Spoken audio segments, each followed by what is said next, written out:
From Tridio Media, I'm Father Roderick, and this is the Daily Breakfast.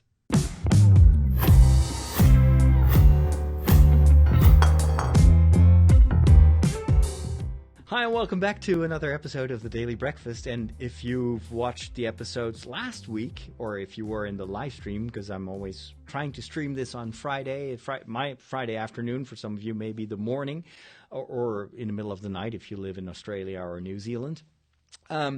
I briefly mentioned that there was one story that I still owed you, and that was the story on how I got to eat worms.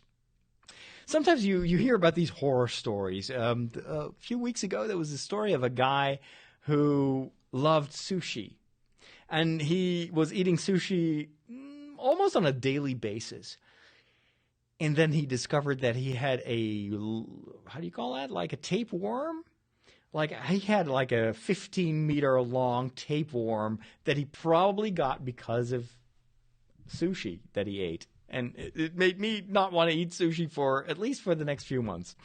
So there's always something about insects and worms that is very repelling. Is like, golly. And so I think it was at the beginning of Lent or just before Lent. No, I know. This was on Ash Wednesday. And I was going to distribute the ashes in the Church of St. Joseph, which is in a small village north of Amersfoort. And we had celebrated Mass, and we had the imposition of the ashes. And then there are two kids who also step forward toward the end of the line. So I also give them a cross on their forehead. And later on, they were sitting there after Mass, and they approached me. And they say, Father Roderick, do you have a minute? We have our youth group meeting in the there was like a community space there. And we have a proposition. We want to challenge you for Lent. So I'm thinking, okay, interesting. They're probably going to, I don't know, perhaps it's a faith challenge or a quiz, or perhaps they want me to eat, I don't know, crackers and drink water or something like that. So I was like, sure. And I already know that they're up to something, because one of the girls is like, but you really have to commit to it. Like, it's a challenge, but it's not going to be easy, but we want to hear from you. Are you going to do it? I was like, well, I don't know what you're going to propose. Did you do it? And they both had accepted the challenge. So I'm thinking, two girls, 12 years old, I could probably, sure. If they can do it, I can do it. So they bring me along, and I enter the community space, and there's this group of, 12 kids. And they're super excited. Oh, Father Roderick is here. Oh, cool. Let's see him take the challenge for Lent. That's where I'm starting to get a little bit nervous. They're a bit too excited. There's too much smiling going on, and also a little bit of evil smiling. Like, and one of the parents explains to me that evening is, the theme of the evening is dealing with your greatest fears.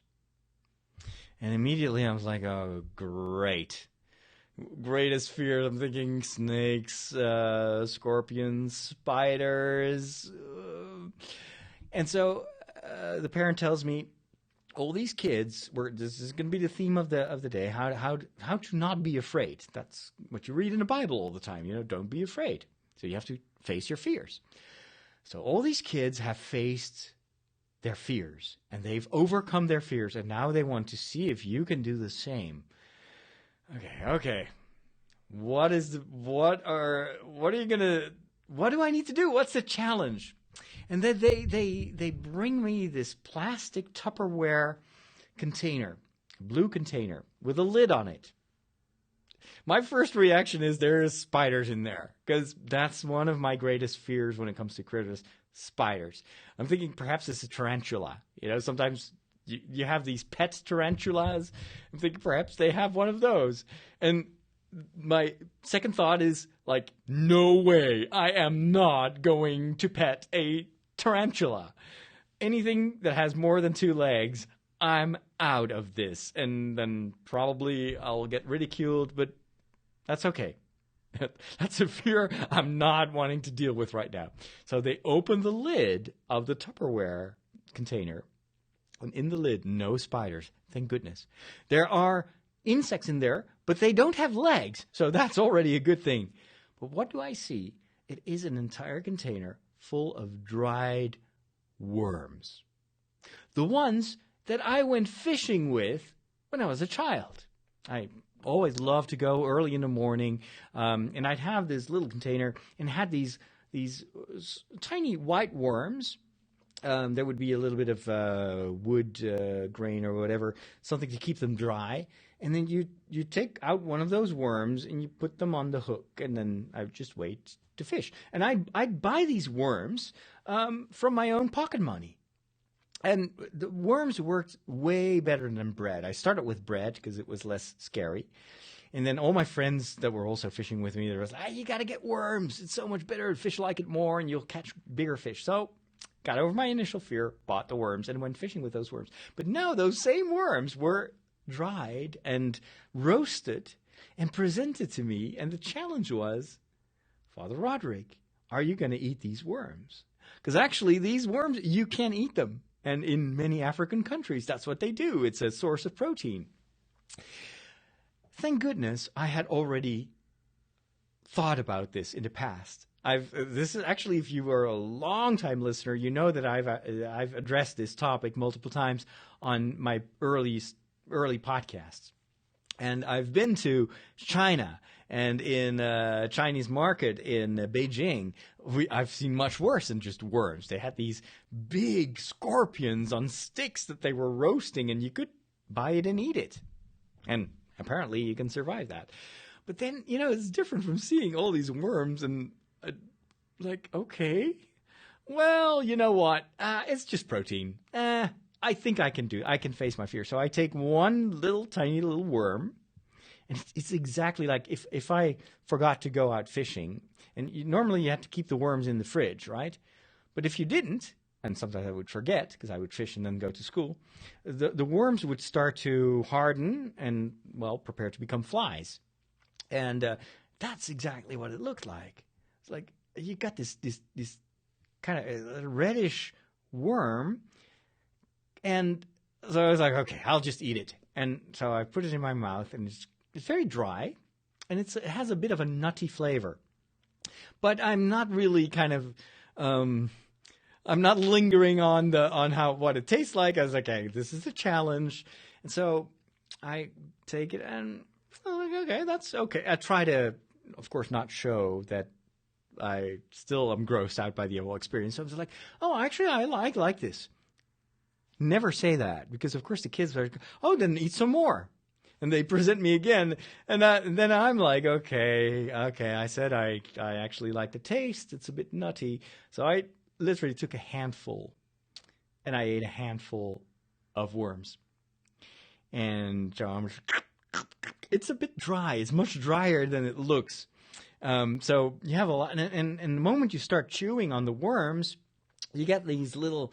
the skin starts to turn into small flakes. And so you get this, your entire mouth is filled with, it's hard to swallow.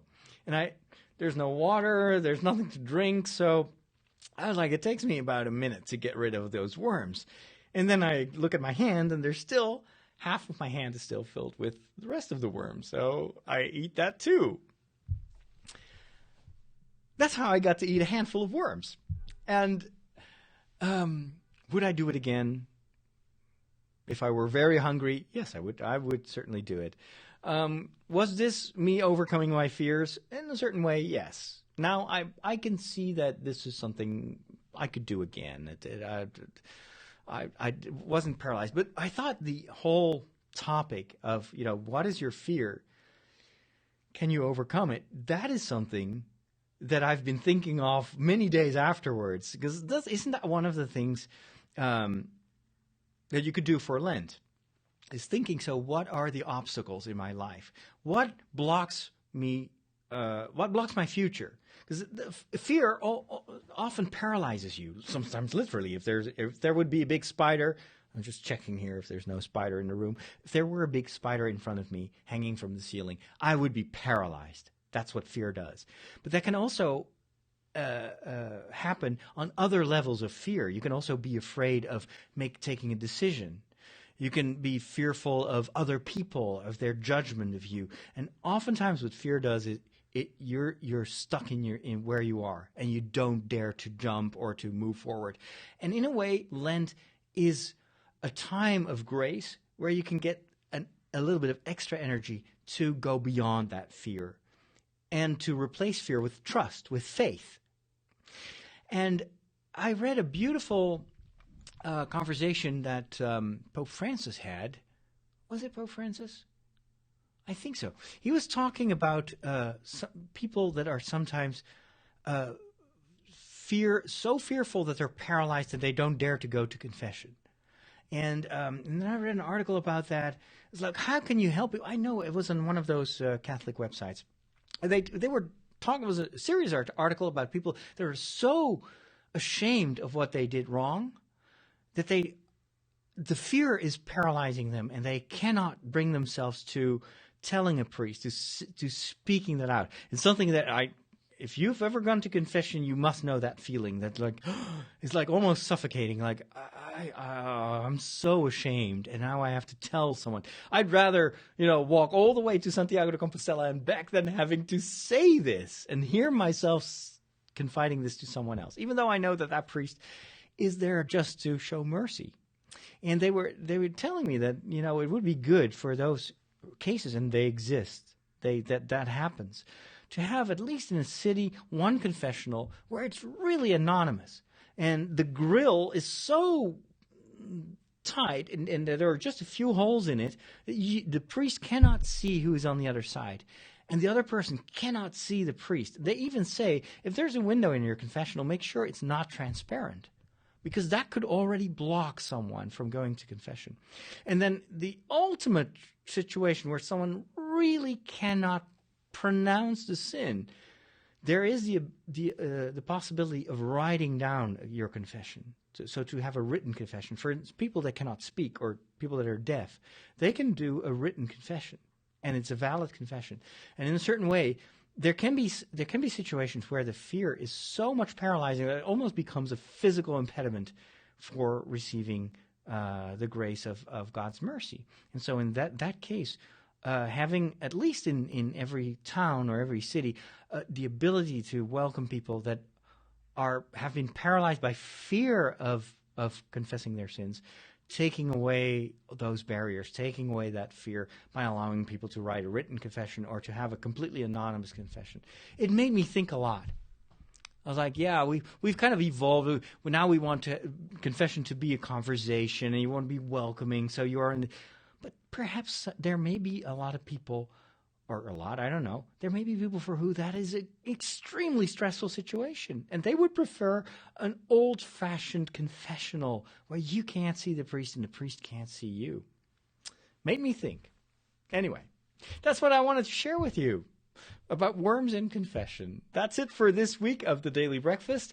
Make sure you go to Trideo.com for the weekly show, The Walk, which is a long-form, old-fashioned podcast where I talk while walking. And if you are a patron, you'll also get another weekly podcast, which is called Ask Father Roderick.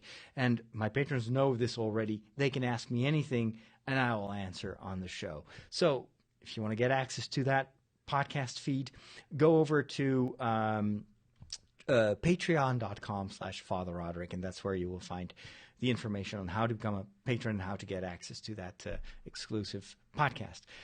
Thanks again. Have a great weekend, or I don't know when you're listening to this, but I will see you next week for another batch of Daily Breakfasts. Take care, and God bless.